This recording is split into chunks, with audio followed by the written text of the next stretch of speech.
What's poppin', peoples? The Screen Guys coming at you. We are reviewing Wonka today. It came out in December, so everyone's had a chance to see it at this point. So I'm not really worried about spoiling anything. I got my man P. Peter recently saw. You just saw it, right? Yeah, I just saw it. It was on HBO Max, I think. So Right. Okay. So it's funny because, like Peter, I respect your opinion when it comes to film pretty much more than anyone's. And when you said you liked the movie, I was like, oh wow, we should do a review video about this because I hated it. Like I saw it in wow, theaters on opening night, and wow, I never walk out of movies because I'm like, well, I've already come this far. I may as well see how it ends. So when I review it, when I talk about it, it's justified. Like, and I didn't walk out because I was with my girlfriend and a friend, and they were really excited about it. But it was the first time in a long time I wanted to walk out, and I actively, wow. yeah, I was like offended. That's a that's a real low. Well, I don't know. Maybe I can make you come around on it with some of my thoughts, Surane. Uh, Yeah. so I gotta say, for one, I did. I don't usually watch the trailers, but I did watch the trailer for this movie. Right. I don't know why. I was curious. And you just hear like, oh, we're doing a Wonka prequel with Timothee Chalamet with music, Right. musical. My first thought was this is going to be a disaster. Like Right. this movie's going to be awful. I saw the trailer. I'm like, this looks awful. It looked And like the first time I saw the trailer, it looked like an SNL skit. I was like, this is a joke, right? This isn't yeah, this just isn't, this isn't real. felt really off to me, the tone and everything I had known about Willy Wonka and my love for the original Charlie and the Chocolate Factory movie, and knowing Roald Dahl's books, which I've read a lot of. It just seemed really off and weird, and I was ready for this to just absolutely bomb and be made fun of. And so when it came out and it got decent reviews and then did really well in the box office, I was kind of like, huh, like maybe there is a redeeming value there. I still didn't see it, but I Right. guess when I went into watching it, I already had this kind of preconceived notion of I think I already thought it was going to be terrible, and I think it'll be better than I think it'll be. So it's I wasn't coming at it from any heightened expectations. For sure. So, the bar was not high. Uh Yeah. so that checks out. But I also felt the same way as you about the trailer. So I was like, this is gonna be bad. And then one of our friends is a huge Wonka fan, and so like right before we watched the original, and then I kind of got excited, and then we went in and it was what I thought it was gonna be, except worse. For a number of reasons, which we'll get into. But when we walked out of the movie, I didn't even want to say anything because I'm like, if she had a good time, I don't want to be a downer.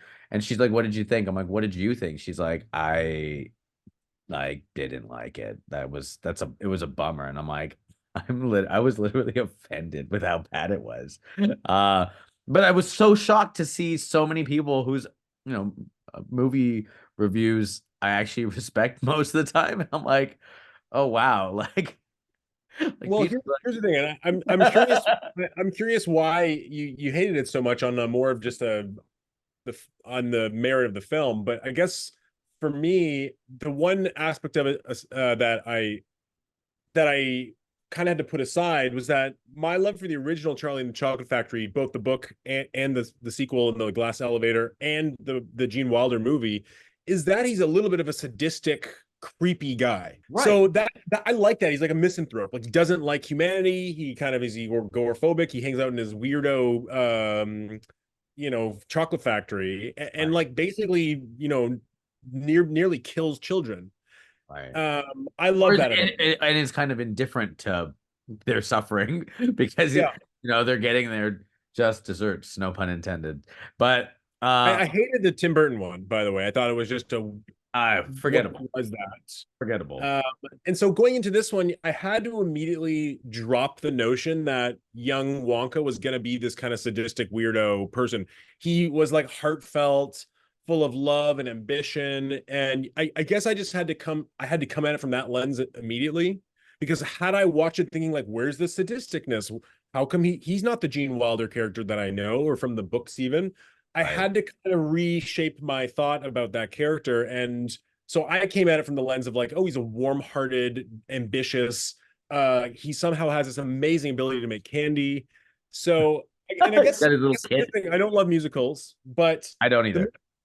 visually, the movie's, I think, spectacular, like visually great from an art direction level down to the actual visual effects and graphics, even down to the Oompa Loompa played by Hugh Grant. An Oompa what now? Allow me to refresh your memory. Oh, I don't think I want to hear that. Too late. I've started dancing now. I thought it was a little too much CGI, to be honest. And again, it's just after watching the original, and I had such an appreciation for the set design and what they did in the original, that I was like, this doesn't feel real. In a way that the Fair. original one felt. And maybe the mistake was actually watching the original, the classic, right I before. think that you can't put the two together, even though I mean, there's a but lot Peter, of it's a prequel, so callbacks. that the whole point is that they are together. But the thing that bothered me was like you were just saying, like, you loved the character that Gene Wilder played, because he was this like kind of egomaniacal, like crazy recluse of a person who's just obsessed with chocolate and doesn't seem to care, actually empathize with other people. And what Timothee Chalamet did, and I'm not blaming him, but to me, it's a scripting thing where I'm like, these aren't the same person. And yes, the Gene Wilder one is set 25 years later, but there's no real inclination. Like he's has he just been in this factory with the Oompa Loompas and like literally went from this big-hearted person who like literally is willing to sacrifice himself for his friends and make sure everyone gets chocolate, to like this guy who kind of like is okay with little kids like dying in his factory. Well, I don't really. there could be a Wonka sequel that does show his downfall into becoming negative. So they made this movie as a standalone, but with its success, it made 630 million globally. So with its success, they are like, well, we'd love to do a sequel, but and make it a franchise, like more of a franchise. But this movie was meant to stand alone. Like they didn't know how it was gonna do. I also, you got to remember, like, movie sensibilities in the 70s were very different than they are now. Okay. So I understand why in the 70s it made sense to make a kids movie with a kind of sick character. Like all the kids who get maimed in the original movie deserved it, Right. right? Right. So it's I but don't that know if movie, they deserved, like, I don't know if they deserve what they got, but they definitely needed an attitude adjustment. I will say that, yeah, for sure. yeah, I just don't. I Greedy, think grubby little rich entitled kids for sure, but that type of movie wouldn't be appropriate. I don't think would be. I mean, I would it like wouldn't it. be a kids It movie wouldn't be, today. it wouldn't be appropriate It wouldn't now. be PG. So Yeah, to me, they were making a kids movie with a beloved character from, back in the day that now appeals to multiple generations, us, even our parents, and our kids.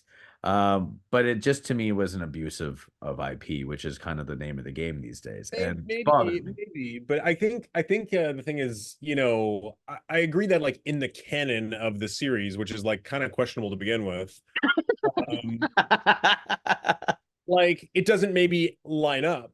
But as a re-envisioning and a reboot and its own thing, like try to forget the Gene Wilder one when you watch this and separate that out.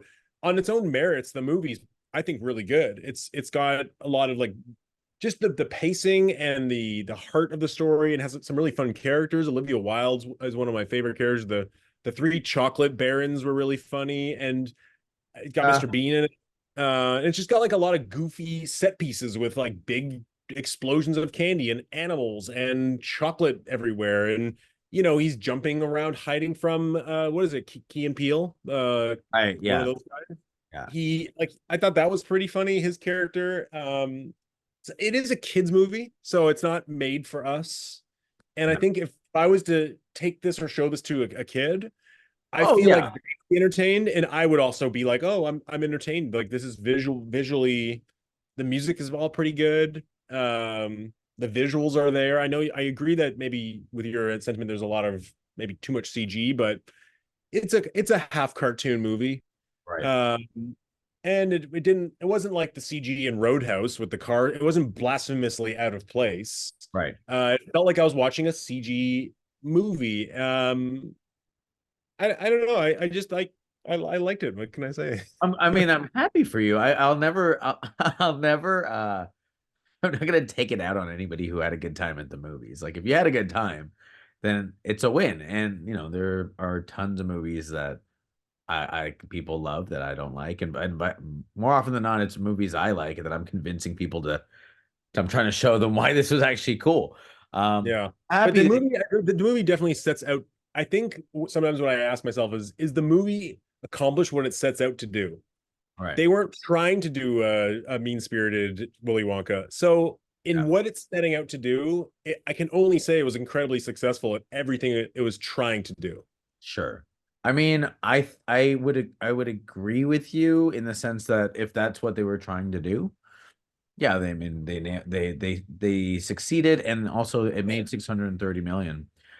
Which by the way, fun side note, Dune 2 has now made like 631 million, which means that Timothy Chalamet has like Golden Boy. his star his yeah his him being a leading man has now netted Warner Brothers like 1.2 million or 1.2 billion globally in the last 8 months. And They just signed him on for more movies, right? yeah, they that now they get first dibs on any projects he's producing, starring in anything. And yeah, he became the first actor in 4 decades to star in the top two domestic films that were released in 8 months. So, So, oh, really? yeah, yeah, That's incredible. In how many decades? Sorry. four. There hasn't been any other movie where one lead actor was in two. What, Zendaya? Zendaya, but she wasn't like in Dune Part One. Like you can't call her a lead. Like she wasn't carrying that movie. She was in it for like 7 seconds in the first movie. In Part Two, she did, but in Part One, she didn't. She was in Spider-Man and Dune One in like in the same year. What about Chris Pratt being in Jurassic Park and Marvel Guardians? Right. I mean, we'll have Both to. of those movies are definitely number one, but maybe not in an eight-month period. Either way, it's uh, Timmy Chalamet is Timmy Shea is what I. Yeah. that guy's gonna be running stuff now, which is great. I like him a lot.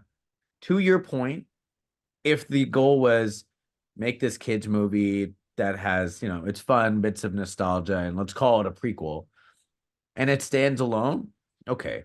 But if I was watching it in terms of, oh, this is part of the same world, we're gonna find out how he became that crazy sadistic person, and there's no trace of that version of him in what Timmy Shea does. Like You're right. Yeah. what Timmy Shea does, essentially, the only time we see any of that in the original Willy Wonka and the Chocolate Factory is kind of at the end when Charlie figures it out, gives him the thing, and then he becomes this like lovely person and wants to give him the chocolate factory and everything. That's the only time where you're like, oh, those might be the same character. But And then they go to space at the end. right, yeah. So there's lots of wackiness. I think though, with the major talking point that we're talking about is that they must have sat down when they were developing this movie and said, "Are we going to go that direction or not?" I don't think it was just like they forgot. It wasn't a whoopsie. It wasn't like they misinterpreted the original. I think they made the distinct decision not to go in that direction. And ultimately, I feel like they made a safer choice. Yeah. That other direction could have worked. I don't know how that would have gone. It could have been a higher risk proposition, right? I think the director apparently said like, I'm not as dark as Roald Dahl. Like I'm not gonna go there. So Yeah. they wanted to do different things, and for that, I mean, I get it. I guess it just wasn't what I was wanting it to be, but I quickly, because I got excited, I forgot about what they were actually doing, and it was successful. I just didn't. I totally get that, and I think, Surane, before you give your final score, just keep in mind, try to separate sometimes yourself from the score and say, well, it wasn't for me. It was 1 out of 10. Like we can't really go. I think it'd be unfair to hate on it to that level when what it set out to do was so successful. Makeup, wardrobe, costume, performance, music was all successful. Even though it wasn't for you, and you might not give it a super high score, I don't think it's worth hate and revile. You know what I mean? Okay. Sure. I mean, Uh, I'm not gonna bag on it too hard. I will say, like, I don't know. Some of the whole thing with him in the inn and the little side romance weird. It was kind of strange. I Not thought that was a romance. She's a little kid. It was just him no, and no, no. the No, I'm saying the woman who ran the inn and the oh yes. Yeah, how he sets guy. them up at the And it's end. just kind of like, ugh, I don't really You meant him and the little kid having a romance. I was like, I don't think that's how that was supposed to be. But I know what you mean. I know the other romance. Yeah. right. And and Uh, and I didn't I mean I'm not gonna hate on a child actor, but I didn't think she would the girl who played Noodle was very good. I found her acting distractingly bad. yeah. For me. Not that I can act. So I am pretty unopinion on her. She just kind of played it like a he was just stage there. play, overacting, over smiling thing. Right. So uh, I thought they said the word chocolate way too much, like to a point where I'm like, this is annoying. What are you doing? I'm making chocolate, of course. Chocolate cartel. Chocolate maker. And you can't sell chocolate. This is gonna be the greatest chocolate shop with the chocolate that makes it fly. Like I was annoyed by it. And I don't know. I didn't think anything about it was very clever. I didn't think the writing was especially oh, good. I think a lot of the stuff was clever. I mean, just for one, you really feel like you know this town, right? Right. That's one thing I really liked about it. There's a huge cast of colorful characters. We're not dealing with like 4 or 5. We're dealing with like 12 colorful characters. Yep. And there's a lot of camera movement and cool shots sweeping through the towns. You get a whole Oompa Loompa backstory. We're not just stuck inside of the foster system or whatever he is, where he's, where he gets tricked into being stuck at that place. It takes you places. I think Sure, on a production design level, I think it was fantastic. I think it was probably nominated for production design too, wasn't it? I don't think it won, but pretty sure it had an Academy Award nomination on that one. cool. Well, I mean, I'm glad some people enjoyed it. I will say let me tell you my biggest gripe with it. Okay. At the end, this chocolate bar that he's been carrying around from his mom, and it has a golden ticket, which I was like, this is a nice touch.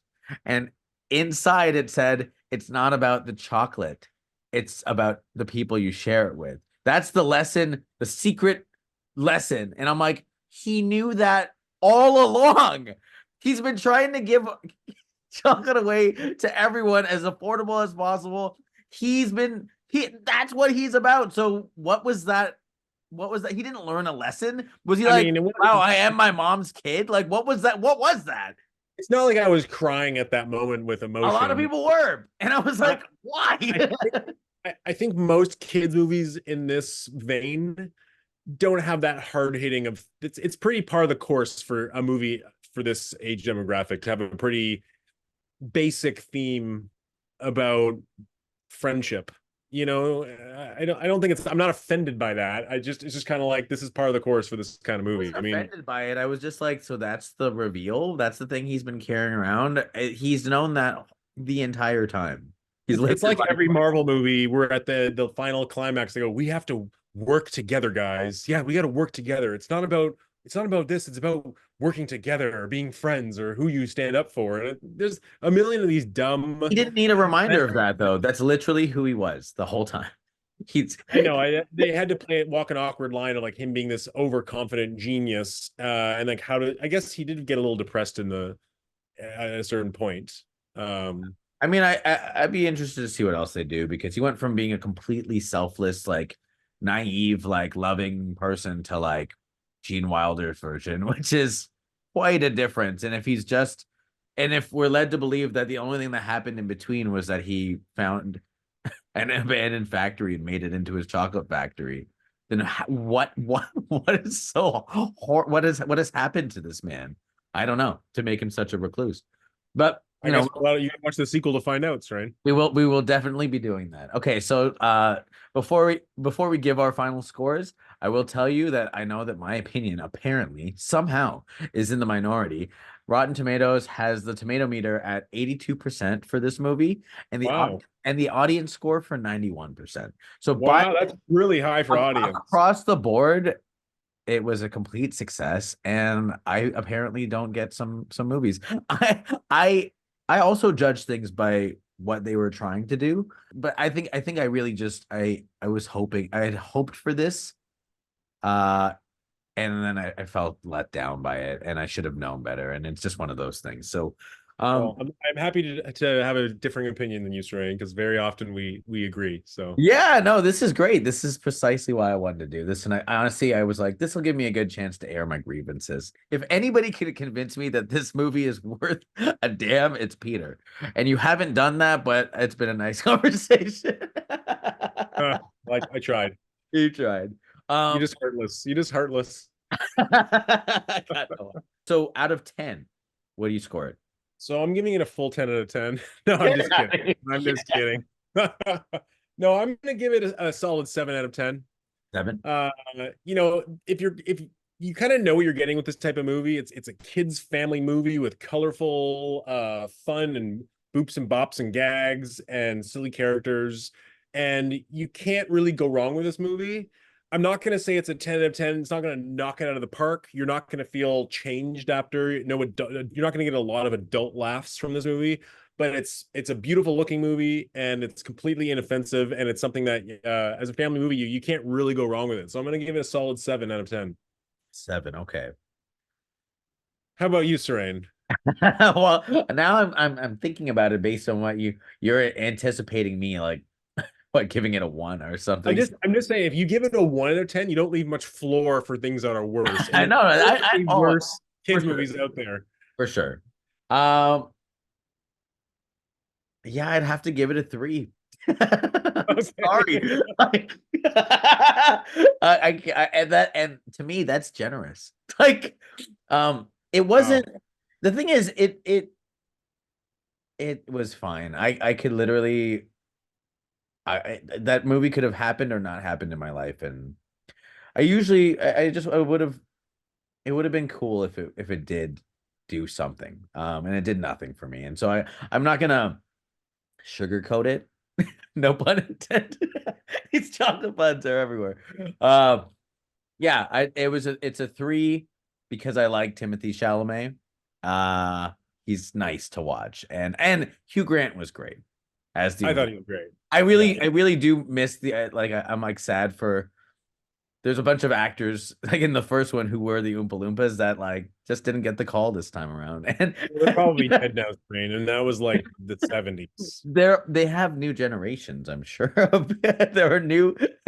I'm sure there are Oompa Loompa sized actors these days, but Hugh Grant was delightful, and there was enough there that I give it a 3, and to me, that's enough.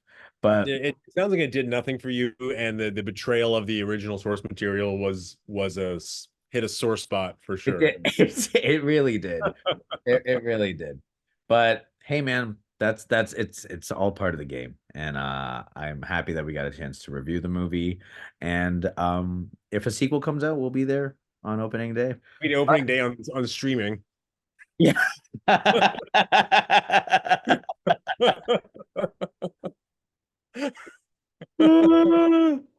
Anyways, you guys, thank you so much for watching and taking part in our review. If you have opinions, we are on opposite sides of the fence here.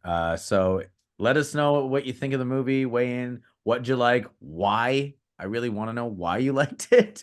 And if you didn't like it, I'd love to hear about that too. And yeah, that's it for the Screen Guys. I'm Surane. I'm Peter. We'll catch you guys next time. Bye. Bye. You get more out of life when you go out to a movie.